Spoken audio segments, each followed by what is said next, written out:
जेव्हा लोकसभेसाठी महाराष्ट्राची यादी येईल तेव्हा सर्वात आधी नितीन गडकरी यांचं नाव असेल, देवेंद्र फडणवीस यांची माहिती। जेव्हा एखादा मुद्दा उच्च न्यायालयासमोर असतो तेव्हा न्यायालय अशा प्रकारचे निर्देश देत असतं। आमच्या वेळी मराठा आरक्षण वैध ठरवलं होतं तेव्हा भरती करताना आमच्या अटींच्या अधीन राहून करा असं सूचना केल्या होत्या। ही न्यायालयीन प्रक्रिया आहे। मी न्यायालयाचा निर्णय ऐकला नाही, पण माझ्या अनुभवानुसार सांगतो। जागा वाटपासाठी थोडा वेळ थांबा, आम्ही अधिकृतपणे सांगू। सुप्रिया सुळे यांना इतकं विचारतो, मावळमध्ये गोळीबार झाला, गोवारी लोकांचा पोलीस लाठीचार्जमध्ये मृत्यू झाला, तेव्हा सरकार कोणाचं होतं? सुप्रियाताई विरोधी पक्षात आहेत म्हणून ते टीका करतायत, त्यांना गांभीर्याने घेण्याची गरज नाही।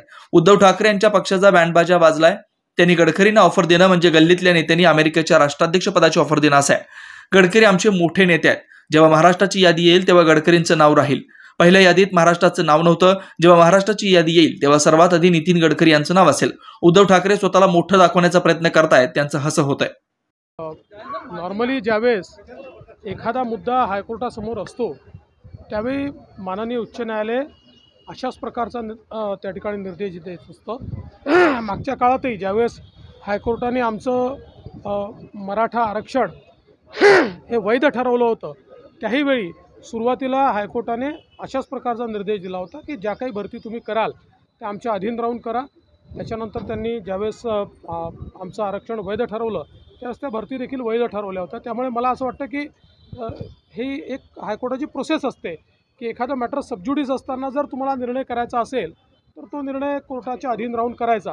अर्थात मी अजून काय हायकोर्टाचं पूर्ण काय म्हणणं आहे ते पूर्ण ऐकलेलं नाही, पण तुम्ही जे सांगता त्याच्या आधारावर आणि माझा जो अनुभव आहे एक या क्षेत्रात काम करत असताना त्याच्या आधारावर मी तुम्हाला सांगतो। हो, जागा वाटप कधीपर्यंत जाहीर होईल सगळ्यांची प्रतीक्षा आहे आणि कसं असेल फॉर्म्युला नेमका त्याची वाट बघा, लवकरच तुम्हाला कळेल, अधिकृतरित्या तुम्हाला आम्ही सांगू।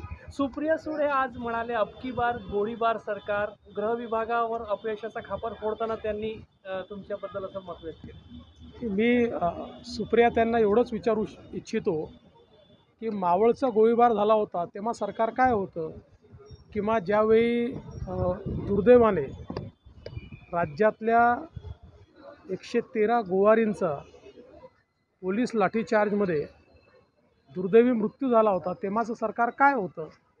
ठीक आहे, सुप्रियाताई सध्या मला असं वाटतं की एका विरोधी पक्षाच्या मोडमध्ये त्या ठिकाणी आहेत, त्यामुळे त्या रोज अशा स्टेटमेंट करतायत, फार गांभीर्याने घेण्याचं कारण नाही। राहुल गडकरीजींचं नाव पहिल्या यादीत नसल्यामुळे उद्धव ठाकरे काय बोलले की आम्ही आमच्या पक्षात घेतो, त्यांना मंत्रिपद देतो, त्यांनी अहंकाराला हात मारून आमच्याकडे यावं।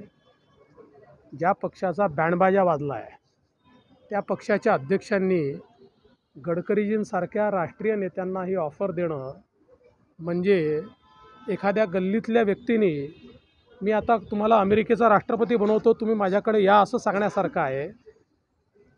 खरं म्हणजे माननीय गडकरी साहेब हे आमचे मोठे नेते आहेत।